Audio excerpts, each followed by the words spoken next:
بسم اللہ الرحمن الرحیم۔ السلام علیکم ورحمۃ اللہ وبرکاتہ۔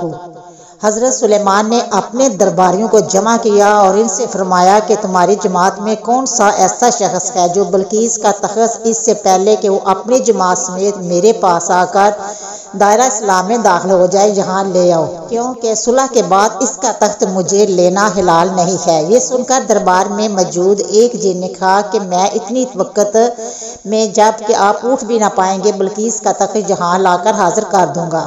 جن کی بات سن کر حضرت سلیمان علیہ السلام نے فرمایا مجھے اس سے بھی کم وقت میں تخت یہاں پر موجود چاہیے۔ اس بات پر ایک ولی اللہ جناب آصف بن برغیہ جو کہ کتاب اللہ کا علم رکھتے تھے اور اللہ تعالیٰ کے اس اسم اعظم یا حی یا قیوم سے آگاہ تھے، اس نے حضرت سلیمان علیہ السلام سے کہا کہ میں لے کر آؤں گا۔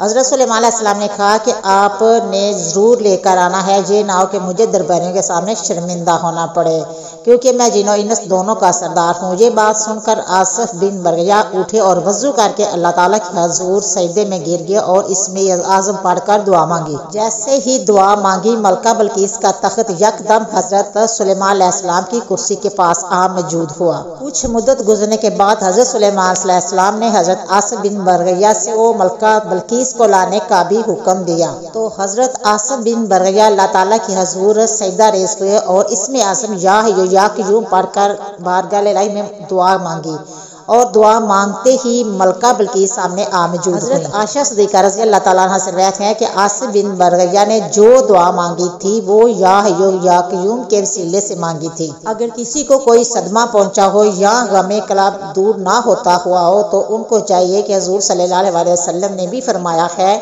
کہ میری امت میں اگر کوئی غمگین رہتا ہے تو یہ دعا پڑھے، یا حی یا قیوم برحمتک استغیث۔ جو کوئی کسی پریشانی میں مبتلا ہو گیا اور چاہتا ہے کہ اس کی پریشانی دور ہو جائے تو اس سے چاہیے کہ باوضو حالت میں بے کثرت یا حی یا قیوم پڑھے اور پھر بارگاہ الہی میں اپنی پریشانی کو رفع کرنے کی غرض سے دعا مانگے۔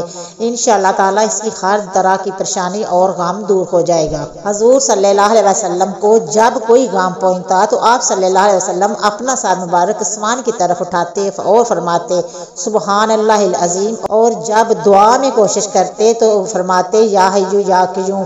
سامعین کرام، اگر آپ کو کوئی ایسی حالت پیش آ گئی ہو جس کے حل ہونے کا کوئی اسباب آپ کو نظر نہیں آ رہا تو ہر مشکل کے لیے آپ کو یہ دعا ضرور پڑھنی چاہیے۔ آج کا وظیفہ اللہ کا اسم اعظم ہے اور جس کے وسیلے سے دعا مانگے گی کوئی بھی دعا رد نہیں ہوتی۔ آپ نے اس دعا کو اس طرح کرنا ہے کہ روزانہ بعد نماز فجر یا بعد نماز مغرب کے بعد 7 مرتبہ درود ابراہیمی پڑھنا ہے، اور پھر آپ نے 101 مرتبہ یا حی یا قیوم پڑھ لینا ہے، اور پھر آپ نے 7 مرتبہ درود ابراہیمی پڑھ لینا ہے اور آسمان کی طرف اپنا منہ کر کے ہاتھ اٹھا کر اللہ تعالیٰ سے اپنی حاجت اور پریشانی جو ہے اس کے لیے دعا کرنی ہے۔ چند دن کے عمل سے انشاءاللہ العزیز آپ کی جو بھی مشکل ہوگی وہ حل ہو جائے گی۔ یقین کامل ہے، اس وظیفے کی شرط ہے جب تک آپ کا یقین نہیں ہوگا یہ وظیفہ عمل نہیں کرے گا۔ امید کرتی ہوں کہ آپ کو میری یہ ویڈیو پسند آئی ہوگی۔ اگر پسند آئی ہے تو شیئر کرنا، سبسکرائب کرنا اور اچھے کمنٹ کرنا، دعا میں یاد رکھنا۔ ہم انشاءاللہ ملیں گے نیکسٹ ویڈیو، تب تک اوکے، اللہ حافظ۔